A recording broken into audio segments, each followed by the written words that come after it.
Good morning, students. Today we will read chapter number 7, The Necklace, which is written by Guy D. Manu Peasant. So, dear students, before starting this chapter, I want to share a story with you. और बाद में मैं पूछूंगा आप लोगों से कि उस कहानी का कंक्लूजन क्या है. In earlier classes, you have read or heard about the story of a greedy dog, एक लालची कुत्ता. उसकी कहानी आप सबने सुनी है. फिर से मैं आप लोगों को वो कहानी एक बार बता देता हूँ कि एक बार एक लालची कुत्ता था. Once there was a greedy dog. One day he was very hungry. He went here and there in search of food, and finally he got a piece of bread, or just we can say a piece of meat, and he wanted to eat it alone in a peaceful area. So when he was crossing a river, he saw his reflection in the river water. नदी के पानी में उसने अपनी परछाई देखी. He thought that there is another dog and it also had the same a piece of meat. So अब उसे लालच आया. वो चाहता था कि उस दूसरे डॉग का वो जो टुकड़ा है मांस का वो भी वो ले ले. So he started to bark on it. उसने उस पर भौंकना शुरू किया और जो ही उसने भौंकने के लिए मुंह खोला, उसके मुंह का हड्डी का जो पीस था या मीट का जो पीस था वो नदी में बह गया. सो इस तरीके से उस लालची कुत्ते ने दूसरी किसी फॉल्स चीज को इमेज करके चाहता था कि वो उसको ले, लेकिन उसके चक्कर में जो उसके पास था उसने वो भी गवा दिया. लगभग ऑलमोस्ट ये जो आज हमारा चैप्टर है द नेकलेस, इस कहानी का भी ऑलमोस्ट यही थीम है. नेकलेस चैप्टर, इस चैप्टर में एक लेडी है, एक औरत जिसका नाम है मैटिल्डा. मैटिल्डा बहुत ही सुंदर लड़की है, औरत है. एक मिडिल फैमिली में उसका जन्म हुआ है. क्लर्क फैमिली जिसको हम बोल सकते हैं. क्लर्क फैमिली से मतलब कि उसके फैमिली में भी उसके फादर भी क्लर्क थे. और आफ्टर हर मैरिज जो उसका हस्बैंड था मिस्टर लोइजल, वो भी एक क्लर्क था. वो एक एजुकेशन डिपार्टमेंट में क्लर्क था. तो यहाँ पर हम कह सकते हैं कि मैटिल्डा अक्सर सोचती थी कि उसका जन्म एक क्लर्क फैमिली में ही क्यों हुआ. क्यों? क्योंकि वो हमेशा से एम्बिशियस थी. वो चाहती थी हर वो छोटी से छोटी सुख सुविधाएं वो ले सके जिसके लिए उसका जन्म हुआ है. वो जैसे कि एग्जाम्पल में हम यहाँ समझ सकते हैं, जैसे मिस्टर लोइजल जस्ट कॉन्ट्रास्ट नेचर के थे मैटिल्डा से. जब भी घर पे खाना बना होता वो अप्रिशिएट करते कि वाह कितना अच्छा शोरमा बना है. But here at that time Matilda was thinking about the parties, about the marvelous dishes and all etc things. तो जो चीजें उसके पास थी उन चीजों को लेकर वो हमेशा खुश नहीं रहती थी, बल्कि हमेशा दुखी रहती थी. हमेशा अपने आप को कोसती रहती थी, अपने भाग्य को कोसती रहती थी कि मेरे साथ ही ऐसा क्यों हुआ, मेरे को ही ऐसी फैमिली में क्यों आना पड़ा. एक दिन उसका पति मिस्टर लोइजल घर आता है और अपने एजुकेशन मिनिस्टर का एक इनविटेशन कार्ड मैटिल्डा से शेयर करता है कि सर ने हमें पार्टी पर इनवाइट किया है और हमें जाना है और अच्छा लगेगा कि कैसे जो हमारे सुपीरियर्स हैं वो लोग रहते हैं, उनकी पार्टी कैसे होती है, क्योंकि बहुत सिलेक्टेड लोगों को इनवाइट किया गया था. तो मैटिल्डा ये बात सुनकर बड़ी ही दुखी होती है and she is responsing in a negative way कि मैं नहीं जाऊंगी, मुझे क्या फ़ायदा जाकर, मेरे पास पहनने के लिए कोई अच्छी सी सूटेबल सी ड्रेस नहीं है एट्सेट्रा. उसके पास खुद के एक्सक्यूजेस थे. तो मिस्टर लोइजल उसे समझाने के लिए, उसे अच्छा फील कराने के लिए प्लान करते हैं कि it's okay, we will purchase a new dress for the party. अब मिस्टर लोइजल और मैक्लिडा आपस में डिस्कस करते हैं कि कितने तक की एक नई ड्रेस आएगी जो कि पार्टी के लिए सूटेबल हो और जिन्हें अन्य जो अदर ओकेजन्स हैं उन पर भी पहना जाए। तो मैक्लिडा जानती थी कि उनकी एक लिमिटेशन है। सो उसने फाइनली रेस्पॉन्स किया कि लगभग 400 फ्रैंक तक, 400 फ्रैंक्स तक शायद एक सूटेबल ड्रेस आ जाए। मिस्टर लोइजल ने इतनी अमाउंट सेविंग की थी, इतनी पैसे बचाए हुए थे, क्योंकि वो चाहते थे कि संडे के दिन अपने दोस्तों के साथ वो हंटिंग पे जाए, तो वो एक घर खरीदना चाहते थे। तो उन्होंने अपनी सेविंग में से, क्योंकि उनके पास टोटल ही 400 फ्रेंड्स थे, लेकिन फिर भी मिस्टर लोइजल ने अपनी पत्नी की खुशी के लिए वो 400 फ्रेंड्स उसे दे दिए and they bought a new dress for Mathilda. Next day जब मिस्टर लोइजल वापस आते हैं ऑफिस से, तो उनकी पत्नी से बात करते हैं। उनकी पत्नी फिर उन्हें बताती है कि ठीक है, ड्रेस तो है उसके पास, लेकिन उसके पास कोई भी सूटेबल ज्वेलरी में नहीं है जिसको वो पहनकर पार्टी में जा सके, क्योंकि लोग आएंगे, वो उसे देखेंगे तो क्या सोचेंगे। तो मिस्टर लोइजल वहाँ फिर से उसे समझाने की कोशिश करते हैं कि कोई बात नहीं, जो भी ओकेजनल फ्लावर्स हैं उनको हम एज ए ऑर्नामेंट्स यूज कर सकते हैं। तो मिसेज लोइजल नाराज हो जाती है। तो यहाँ पर मिस्टर लोइजल भी थोड़ा अपसेट हो जाते हैं और वो कहते हैं कि ठीक है, अपनी दोस्त से बोरो करो। अब यहाँ पर इस कहानी का या मैक्लिडा की लाइफ में एक टर्निंग पॉइंट आता है। उस टर्निंग पॉइंट को हम बाद में डिस्कस करेंगे। यहाँ पर जो मैक्लिडा की फ्रेंड है, मैक्लिडा इसे ज़्यादा पसंद नहीं करती है, क्योंकि ये उसकी एक कॉन्वेंट स्कूल में पढ़ी हुई दोस्त होती है जो कि रिच फैमिली से बिलोंग करती है, और मैक्लिडा अक्सर उससे नफरत करती है, क्योंकि उसकी फ्रेंड के पास हर एक वो चीज़ होती है जो उसे चाहिए।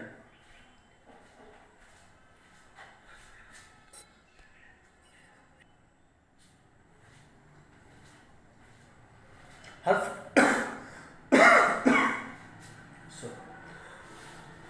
मैक्लिडा की जो फ्रेंड थी उसका नाम था मैडम फोरेस्टियर। तो यहाँ पर मैडम फोरेस्टियर से वो एक नेकलेस बोरो करती है, उसे पहनकर पार्टी में जाती है and they enjoy the party very much. ना जब पार्टी से रात को उसके हस्बैंड उसे ज़बरदस्ती लेकर आते हैं, तो आने के बाद घर पर फाइनली जब वो ड्रेस चेंज कर रही होती है मैक्लिडा, तो फाइनली एक लुक चाहती है कि देखे कि वो जो नेकलेस है वो उस पर कैसा दिखाई दे रहा है। तो suddenly she found that there was no necklace in her neck. उसकी गर्दन में वो नेकलेस नहीं था। अब मैक्लिडा बहुत परेशान हो जाती है, चिंतित हो जाती है और अपने हस्बैंड को बताती है। मिस्टर लोइजल और मैक्लिडा दोनों बाहर जाते हैं, हर एक जगह पर जहां उन्हें लगता है कि उनका नेकलेस हो सकता है उसे खोजने की कोशिश करते हैं, लेकिन उन्हें वो नेकलेस नहीं मिलता है। अब समस्या ये है इनके पास, क्योंकि वो जो नेकलेस था वो काफ़ी कॉस्टली था और इनके पास या फाइनेंशियली मिस्टर लोइजल और मैक्लिडा इतने सक्षम नहीं थे कि वो एक नया नेकलेस खरीदें और मैडम फोरेस्टियर को वापस लौटा सकें। तो मिस्टर लोइजल मैक्लिडा को सजेस्ट करते हैं कि वो मैक्लिडा अपनी दोस्त को बोले कि हमें वो उस हुक में से कुछ, उसकी जो नेकलेस की हुक है वो चैन वगैरह टूट गई है और उसने रिपेयरिंग के लिए दिया है, तो कुछ टाइम मिले। मैक्लिडा यही बात अपनी दोस्त को बोलती है। उसकी दोस्त कहती है ठीक है, लेकिन जो चीज़ अगर हमने किसी से ली है तो उसे टाइम पर लौटाना चाहिए। अब मैक्लिडा और मिस्टर लोइजल दोनों परेशान हैं कि how will they arrange the new necklace. अब उन्होंने एक लोन फाइनेंस किया, अपनी पूरी सेविंग वगैरह लगा दी और एक नया नेकलेस, सेम वैसा ही एक नेकलेस खरीद लिया और वो अपनी मैटिल्डा अपनी फ्रेंड को लौटा देती है। अब यहाँ से उनकी लाइफ का सेकंड फेज स्टार्ट होता है। पहले क्योंकि एक मिडिल फैमिली से बिलोंग करते थे, एक अच्छे घर में वो रह रहे थे, एक नॉर्मली हम कह सकते हैं कि अच्छा मिडिल फैमिली के अकॉर्डिंग, घर में एक या दो सर्वेंट्स उन्होंने लगा रखे थे, उनकी लाइफ जो थी वो ऑलमोस्ट ठीक थी। अब वो एक छोटी सी चौल या एक छोटे से क्वार्टर में शिफ्ट हो जाते हैं, रेंटेड हाउस में, जहाँ पर उन्होंने अपने सर्वेंट भी हटा दिए। तो जितने भी हाउस होल्ड वर्क्स हैं, जितने भी घर के काम हैं, वो सारे मैटिल्डा को खुद करने पड़ते हैं। घर की सफाई करना, बाजार से सब्जी या ग्रोसरी जो भी सामान है वो लेकर आना, नीचे से पानी लेकर आना। सो इन दिस वे उनकी जो लाइफ थी वो बड़ी ही क्रूशियल हो गई, बड़ी मिजरेबल कंडीशन में आ गई। मिस्टर लोइजल भी क्योंकि उन्हें लोन को कवर अप करना है तो ओवर टाइम जॉब करते हैं, दिन रात दोनों पति पत्नी मिस्टर लोइजल और मैटिल्डा एक एक करके पैसा बचाते हैं और लगभग 10 सालों में, इन ऑलमोस्ट 10 इयर्स, वो उस नुकसान को कवर अप कर पाते हैं, वो अपना जो लोन था उसको चुका पाते हैं। अब क्योंकि 10 साल का टाइम पीरियड बहुत ज़्यादा होता है, तो स्टार्टिंग में 10 साल पहले जो मैटिल्डा थी, दिखने में बड़ी ही सुंदर समझदार सी लगने वाली लड़की, अब वो एक हम बोल सकते हैं कि बहुत ही बाय बिहेवियर बड़ी ही रिडिकुलस टाइप की लेडी बन चुकी है। छोटी छोटी बात में इरिटेट होती है, चिल्लाती है। उसका जो ब्यूटीफुल फेस था या जो वो सुंदर दिखती थी, अब वो इतनी ज़्यादा सुंदर नहीं दिखती है क्योंकि उसने लगातार 10 साल तक हार्ड वर्क किया है। सो वो अपनी सारी सुंदरता खो देती है। तो एक दिन जब मैटिल्डा सड़क पर जा रही होती है तो उसे एक औरत दिखाई देती है और मैटिल्डा तुरंत उसे पहचान लेती है कि ये उसकी वो ही दोस्त है जिससे उसने ये नेकलेस बोरो किया था। वो जाकर उसे बताती है, उससे बोलती है, तो मैडम फॉरेस्टियर उसे पहचानती नहीं है क्योंकि 10 साल में काफी कुछ चेंजेस आ चुके हैं। बहुत कहते हैं ना, दिन रात का अंतर आ चुका था उनकी पर्सनालिटी में। तो मैडम फॉरेस्टियर उससे पूछती है कि व्हाट हैपन, आपकी ये हालत कैसी है। तो लोइजल मैटिल्डा उसे बताती है कि ये सब उस नेकलेस के कारण से हुआ। तो मैडम फॉरेस्टियर बड़ी शौक में उससे पूछती कि सब कुछ नेकलेस के कारण से कैसे। तो मैटिल्डा उसे वो सारी कहानी बताती है कि कैसे उससे उस रात पार्टी में वो नेकलेस खो गया था, कैसे उन्हें वो दूसरा नेकलेस खरीदना पड़ा, उसके लिए उन्हें लोन लेना पड़ा, उस लोन को पे करने में उन्हें लगभग 10 साल लगे और 10 साल में उनकी ज़िंदगी कैसे बद से बदतर हो गई है। तो मैडम फॉरेस्टियर उसे हक करते हुए बोलती है कि बेचारी मैटिल्डा, वो जो नेकलेस था वो 500 फ्रैंक से ज्यादा का नहीं था, जबकि उसके लिए उन्होंने 36,000 जो फ्रैंक्स थे वो खर्च कर दिए। मीन्स कि बिना सोचे समझे, बिना किसी डिस्कशन के, बिना किसी ऐसी चीज के, इस अमाउंट ने उनकी लाइफ को कंप्लीटली चेंज कर दिया। सो ये है story the necklace. Necklace chapter की ये कहानी है। अब इसे हम इस चैप्टर के कुछ मेन पॉइंट्स मैंने हाइलाइट्स यहाँ लिखे हैं, वन बाय वन करके हम उन्हें डिस्कस करते हैं।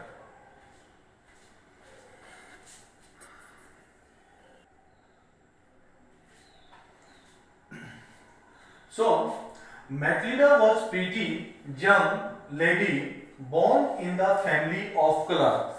मैटिल्डा एक बहुत ही सुंदर और यंग लेडी है जो कि एक क्लर्क फैमिली में पैदा होती है। क्लर्क फैमिली से मैंने मतलब आपको पहले एक्सप्लेन कर दिया कि उसका जो हस्बैंड थे, he was also a clerk। She was married to a PT clerk in the office of the Board of Education. उसकी जो शादी हुई वो एक क्लर्क से हुई, बड़े सुंदर युवा क्लर्क से, जो कि बोर्ड ऑफ एजुकेशन में एज ए क्लर्क काम करता था. As she was having no dowry to marry a rich man, क्योंकि उनके पास मतलब मैट्रिडा के घर वालों के पास, क्योंकि वो एक मिडिल फैमिली से बिलोंग करते थे, उनके पास ज्यादा पैसे नहीं थे या ज्यादा दहेज ना दे सकने के कारण से ऐसा मैट्रिडा मानती थी कि इस कारण से उसकी शादी एक क्लर्क से हुई है, क्योंकि वो हमेशा से एक एम्बिशियस लड़की के रूप में या लेडी के रूप में हम बोल सकते हैं. Mathilda was simple but unhappy. Mathilda life में बड़े ही सिंपल तरीके से रहती थी, लेकिन हमेशा नाखुश रहती थी. नाखुश क्यों रहती थी? क्योंकि वो सारी लग्जरियस थिंग्स की इच्छा रखती थी जो वो उसने अपनी इमेजिनरी वर्ल्ड में, अपनी ख्वाबी दुनिया में देखा होता है. She suffered incessantly, feeling herself born for all delicacies and luxuries.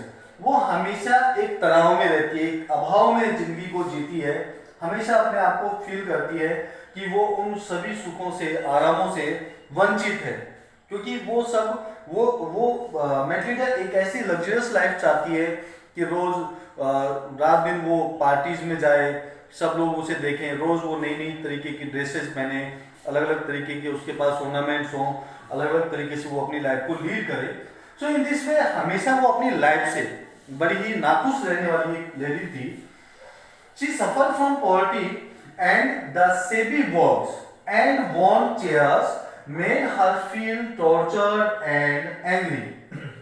अब देखिए यहां पर अगर उसके घर की बात करें तो घरों में हमने जो चीजें देखी हैं, सी सफर फ्रॉम पॉवर्टी, वो हमेशा गरीबी से पीड़ित रहती थी. वो बिल्कुल गरीब नहीं थी, बिकॉज हम बार बार मैं आपको बता रहा हूं कि एक मिडिल क्लास फैमिली से हम मान सकते हैं. But the SEBI walls means घर की जो पुरानी जर्जर अवस्था की जो दीवारें होती हैं, वॉर्न चेयर्स, पुरानी टूटी फूटी जो चेयर्स होती हैं, वो सब चीजें उसे मेंटली टॉर्चर करती थी और उसे गुस्सा दिलाती थी, क्योंकि वो सोचती थी कि उसके पास लग्जरियस सोफा हो, अच्छा उसकी बिल्डिंग हो, अच्छी उसकी मकान हो. In this way she thought of the exquisite food served in marvelous dishes. She had neither frogs nor jewels. वो हमेशा दावतों, ऐसे जो डिलीशियस डिशेस जो थी, अच्छे अच्छे गोल्डन और सिल्वर जो पॉट होते हैं उनमें उसे परोस कर दिया जाए, इस तरीके की ख्वाहिशों रहती थी. She had neither frogs nor jewels. ना ही उसके पास फ्रॉक्स थे, ना ही उसके पास ज्वेल्स थे, तो इस कारण से वो हमेशा दुखी, चिड़चिड़ी, परेशान रहती थी. One evening, her husband returned home with an invitation for a party. एक शाम को उसके हस्बैंड घर लौटते हैं एक इनविटेशन कार्ड के साथ पार्टी का, एट द मिनिस्टर्स रेजिडेंस, कि मिनिस्टर के रेजिडेंस पर एक पार्टी है, and mister Loisel was invited by the minister. So instead of being delighted, खुश होने की बजाय, she was sad and unhappy, वो दुखी और ज्यादा दुखी होती है और नाराज हो जाती है. मैंने जैसे बताया आपको कि दुखी और नाराज इसलिए होती है क्योंकि वो कहती है कि मेरे पास कोई उस पार्टी के लिए सूटेबल ड्रेस नहीं है, ना ही मेरे पास कोई ऑर्नामेंट्स है, ज्वेल्स है, तो मैं कैसे जाऊं इस पार्टी में. It was because she was not having a perfect dress. वो नाराज क्यों थी? इट वॉज बिकॉज, केवल इसलिए because she was not having a perfect dress for the occasion, क्योंकि उसके पास इस ओकेजन के लिए परफेक्ट सूटेबल जो ड्रेस है वो नहीं है. Finally she had a beautiful dress, last में उससे एक ब्यूटीफुल ड्रेस मिलती है और 400 फ्रैंक, 400 फ्रैंक्स में. अब देखिए ये 400 फ्रैंक्स की मैंने आपको बताया कि ये सेविंग की गई थी मिस्टर लोयजल के द्वारा, यानी मैट्रिडा के हस्बैंड के द्वारा, कि वो अपने दोस्तों के साथ जब भी कभी शिकार पे जाए तो उसके लिए वो एक गन खरीद सके. बट क्योंकि अब मिनिस्टर की पार्टी में जाना है, सेलेक्टेड लोगों को इनवाइट किया है, तो वो मना भी नहीं कर सकता है, तो इसलिए वो अपनी उस सेविंग को मैट्रिडा की ड्रेस पे खर्च कर देता है. अपनी इच्छा को मारकर, अपनी खुशी को मारकर वो मैटिल्डा की खुशी के लिए 400 फ्रेंच में मैटिल्डा के लिए एक सुटेबल ड्रेस खरीद लेते हैं।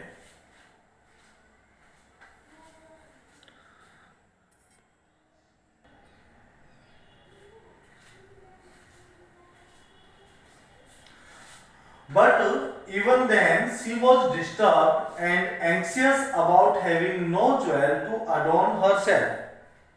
When they bought a new dress, after purchasing the dress, now again Matilda was disturbed, Matilda was unhappy because even then she was disturbed and anxious about having no jewel to adorn herself, क्योंकि अब उसके पास dress की problem नहीं है, अब उसके पास है कि उसके पास पहनने के लिए सजने के लिए कोई आभूषण, कोई गहने नहीं है। She went to her friend madam Forestier, madam Forestier उसकी एक दोस्त जो कॉन्वेंट स्कूल में पढ़ती थी, जो एक रिच फैमिली से बिलोंग करती थी, तो वो अपनी दोस्त मैडम फॉरेस्टियर के पास जाती है and brought a superb necklace of diamonds, और हीरो का एक सुंदर, बहुत ही सुंदर जो नेकलेस है वो उधार करती है, बोरो करती है। The day of ball arrived, जो डांस पार्टी थी उसका दिन आ गया। Matilda was a great, Matilda बहुत ही सुंदर दिख रही थी। She was prettiest of all, being elegant, gracious, smiling and full of joy. अब क्योंकि जिस तरीके की लाइफ को मैटिल्डा लीड करना चाहती थी, जिस तरीके से वो अपने आप को शो करना चाहती थी, वो अपॉर्चुनिटी उसके पास थी। तो now at that day she was feeling very great, she was looking very pretty, she was in A gracious, smiling and full of Joy. मतलब अपनी जिंदगी का वो सपना जो वो देखती थी, जो वो जीना चाहती थी, आज वो परफेक्टली उसको लीड कर रही थी, और उस मोमेंट को, उस ग्लोरियस मोमेंट को वो एंजॉय कर रही थी। शी डांस्ड विद एंथुसिज्म, पूरे जोश के साथ उसने डांस किया, इंटॉक्सिकेटेड विद प्लेजर, पूरे जोश, पूरे खुशी से वो भरपूर थी। After returning from the party to her home, party से घर लौटने के बाद she remove the wraps from her shoulders, उसने अपने कंधों पर से वो रैप्स हटाए। Before the glass for a fine view, क्योंकि अब वो सोने से पहले चाहती थी कि वापस से उस जो सम्मान का या उसका जो हैप्पीएस्ट जो आवर था, जो मोमेंट था, उसको वापस देख के इन हर ग्लोरी, अपने समृद्धि के टाइम को ग्लास में। Suddenly she uttered a cry, अचानक से उसके गले से एक चीखने की आवाज निकलती है। हर नेकलेस वाज नो अराउंड हर नेक, क्योंकि उसका जो नेकलेस था वो उसके गले में नहीं था। They searched for the necklace everywhere, in the folds of the dress, in the cloak, in the pockets, in the street, in the cap, but didn't find. जहां कहीं वो ढूंढ सकते थे, जहां उन्हें पॉसिबिलिटी लगती थी कि हाँ खोया हुआ नेकलेस यहाँ मिल सकता है, हर एक जगह उन्होंने नेकलेस को ढूंढा। In the folds of the dress, cloak, pockets, street, cap, but didn't find it. लेकिन उन्हें वो नेकलेस कहीं नहीं मिला। Okay,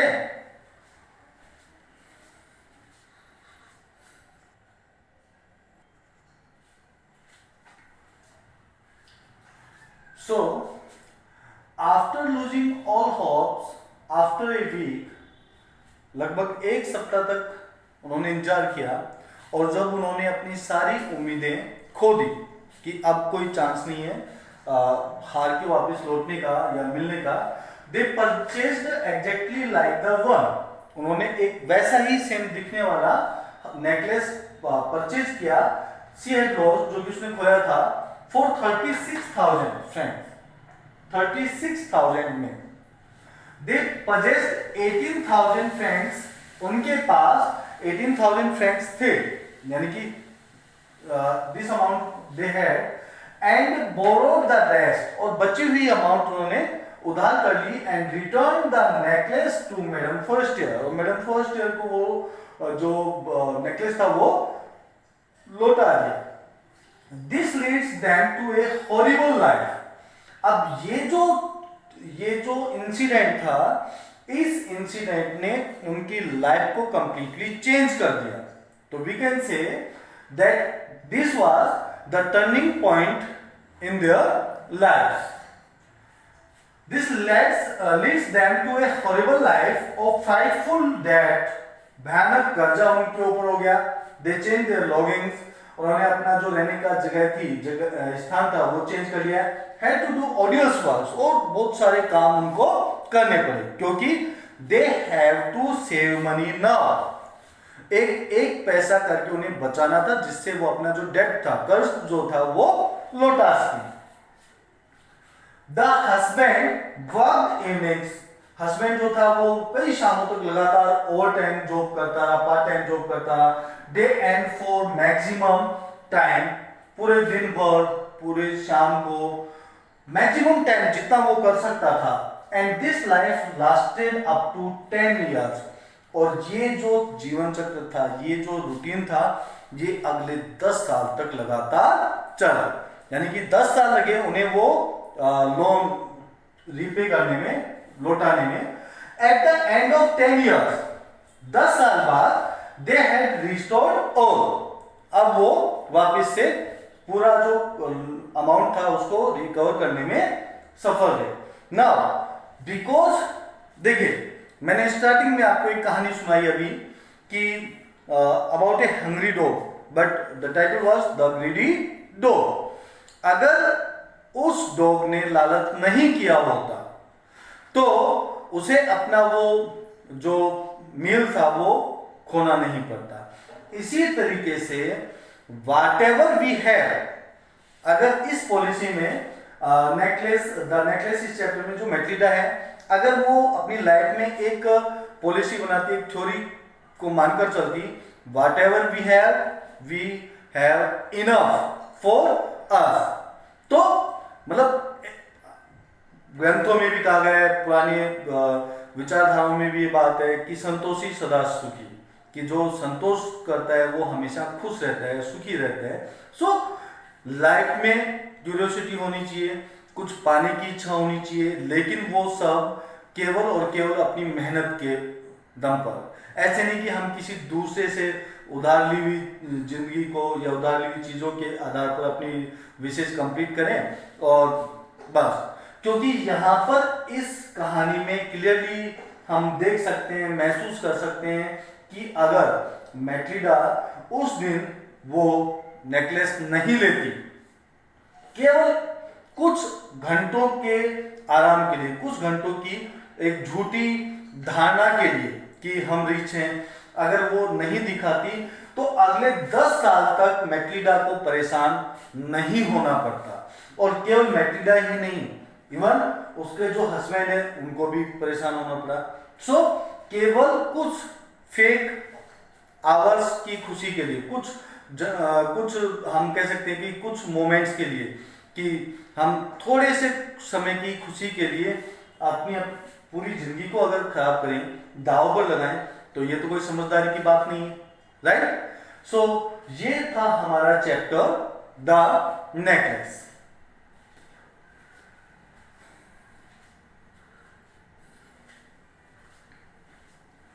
so dear students, I hope आप लोगों को एक चैप्टर समझ में आ गया होगा। अगर कोई डाउट है तो आप मुझसे पूछ सकते हैं। इस चैप्टर से रिलेटेड कुछ क्वेश्चंस आपको होमवर्क में असाइन कर दिए जाएंगे। एक चीज का आप लोग ध्यान रखें कि there are 2 types of questions in your assignment. First one is short answer type questions, 30 to 40 words limit, and second one long answer type. So long answer type questions में आपको 100 to 150 वर्ड्स को ध्यान रखना है। तो यहाँ पर आपको एज इट इज जो भी क्वेश्चंस आपको पूछा जाए, मैंने मोस्टली टाइम आप लोगों को समझाया, whenever you are attempting any question, so at that time you have to think about 2 things. First one, about the questions, that whatever is asked in the question, and second what is the word limit, right? So word limit को ध्यान में रखते हुए हमें ये ध्यान रखना है कि क्वेश्चन में पूछा क्या गया है और हमें एग्जैक्टली वही आंसर देने की कोशिश करना है। कई बार मैंने देखा है कि 30 to 40 वर्ड्स लिमिट का क्वेश्चन है, but many students are writing exceed, means उनके जो आंसर्स होते हैं उसमें जो अननेसेसरी डिटेल्स हैं वो ज़्यादा लिखी हुई होती हैं। So it is not required. So try to write the exact answer according to the questions, and this is enough for today, I hope. So enjoy your chapter. Have a nice day. Thank you.